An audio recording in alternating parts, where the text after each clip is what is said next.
Hello viewers, আসসালামু আলাইকুম। সবাই কেমন আছেন? আশা করি ভালো আছেন। তো আজকে আমি আপনাদেরকে দেখাবো চিকেন ফ্রাই রেসিপি। কেএফসি স্টাইলে চিকেন ফ্রাই রেসিপিটা কিভাবে আপনারা বাসায় তৈরি করতে পারবেন সেই রেসিপিটা দেখাবো একদম ঘরোয়া মশলায়। তো চলুন রেসিপিটা শুরু করা যাক। তো আমি এখানে 600-700 গ্রামের মতো মাংস নিয়েছি।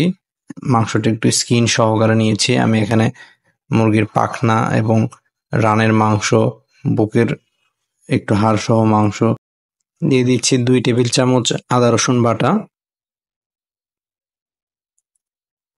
এরপর দিয়ে দিচ্ছি 1.5 চা চামচের মতো লাল মরিচের গুঁড়া। দিয়ে দিচ্ছি জিরার গুঁড়া, ভাজা জিরার গুঁড়া 1 চা চামচ। দিয়ে দিচ্ছি গরম মশলার গুঁড়া।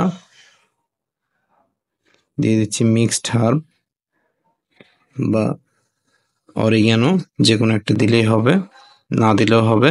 দিয়ে দিচ্ছি সয়া সস। আমি এখানে ডার্ক সয়া সসটা ইউজ করেছি, বা যে কোনো সয়া সস দিলেই হবে। দিয়ে দিচ্ছি স্বাদ মতো লবণ। আমি এখানে 1 চা চামচ লবণ দিয়েছি, যেহেতু সয়া সসে লবণ থাকে, সো একটু বুঝে শুনে দিবেন লবণটা আপনারা। তো এখন উপকরণগুলোকে ভালোভাবে হাতের সাহায্যে মিশিয়ে নিচ্ছি। তো এখন মাংসটাকে আমরা 2 ঘন্টার জন্য ম্যারিনেশন করে রেখে দিব। তো এখন কোটিং এর জন্য আমরা এখানে ময়দাটা রেডি করে নিব। তো আমি এখানে 2.5 কাপ ময়দা নিয়েছি। অবশ্যই ময়দাটাই নিতে হবে।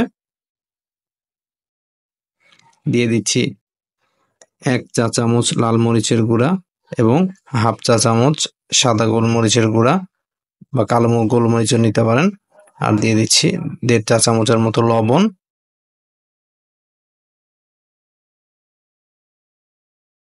দিয়ে এবার মশলাগুলোকে হাতের সাহায্যে ভালোভাবে মিশিয়ে নিচ্ছি। চেলে নিতে পারলে আরো বেশি ভালো হয়।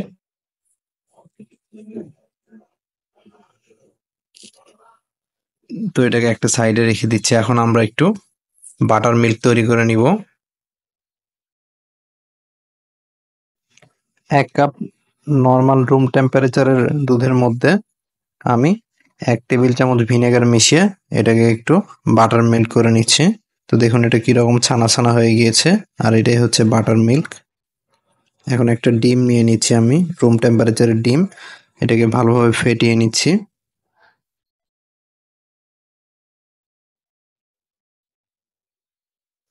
তো এখানে আমি ডিমের সাথে সামান্য পরিমাণ গোলমরিচের গুঁড়া ইউজ করেছি।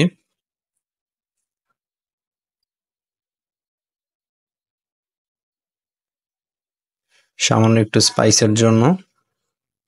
আর গোলমরিচের গুঁড়াটা আপনারা অবশ্যই দেওয়ার ট্রাই করবেন।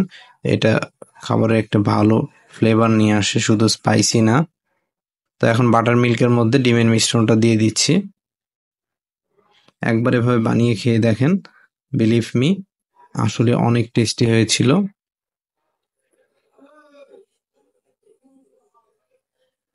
তো এখন আমাদের মিশ্রণটা রেডি।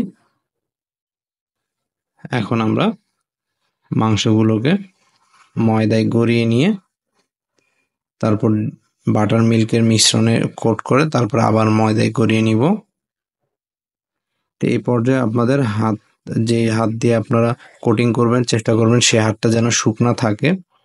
কোনো অবস্থাতে ভেজা কিছু সে হাত দিয়ে ধরবেন না, তা নাতে আপনার হাতের আঙ্গুলটা কোট হয়ে যাবে, তখন কাজ করতে অনেক ঝামেলা হবে। তো দেখুন আমি একটা কাঁটা চামচের সাহায্যে সুন্দরভাবে ঘুরিয়ে ঘুরিয়ে বাটার মিল্কের মধ্যে মুরগির মাংসের টুকরোটাকে গড়িয়ে নিলাম বা ভিজিয়ে নিলাম। এরপর আবার ময়দার মিশ্রণে কোটিং করে নিচ্ছি। দেখতে ঝামেলা মনে হলো, আসলে একবার ট্রাই করে দেখেন, তারপর আস্তে আস্তে ইজি মনে হবে। আর এখানে এমন আহামরি কোনো মশলার কথাও বলিনি।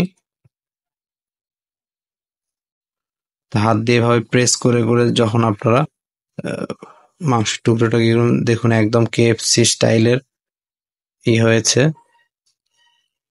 তো এভাবে সবগুলো মাংসের টুকরোকে আপনারা ময়দা মিশ্রণে গড়িয়ে তারপর বাটার মিল্কে চুবিয়ে আবার ময়দার মিশ্রণে গড়িয়ে রেডি করে নেবেন। তো এখন আমি চলে আসছি ভাজতে। একটা কড়াই নিয়ে তাতে পর্যাপ্ত তেল দিয়ে দিচ্ছি যেন প্রত্যেকটা মাংসের টুকরো মোটামুটি ডুবে থাকে তেলের মধ্যে। আমি এখানে 2টা ধাপে চিকেনগুলোকে ভাজবো বা ফ্রাই করব।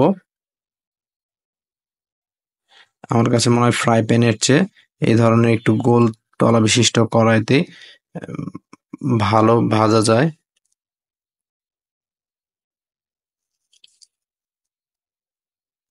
তা আপনাদের বাসায় যে ধরনের কড়াই আছে সেই ধরনের কড়াইতে আপনারা এটা করতে পারেন। তো ভিউয়ার্স দেখুন, এই পর্যায়ে আপনাদের চুলার আঁচটা মিডিয়াম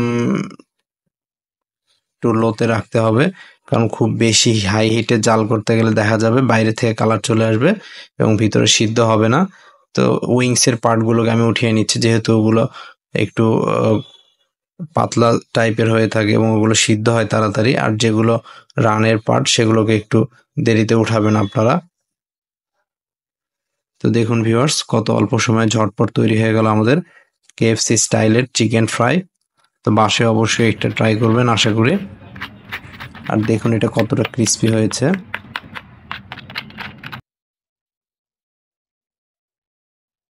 আর আমাদের ভিডিওটা ভালো লেগে থাকলে অবশ্যই লাইক, কমেন্ট এবং সাবস্ক্রাইব করে দিবেন। পাশে থাকা বেল বাটনটি প্রেস করে দিবেন। তো আজ এই পর্যন্তই, ভালো থাকবেন। আসসালামু আলাইকুম।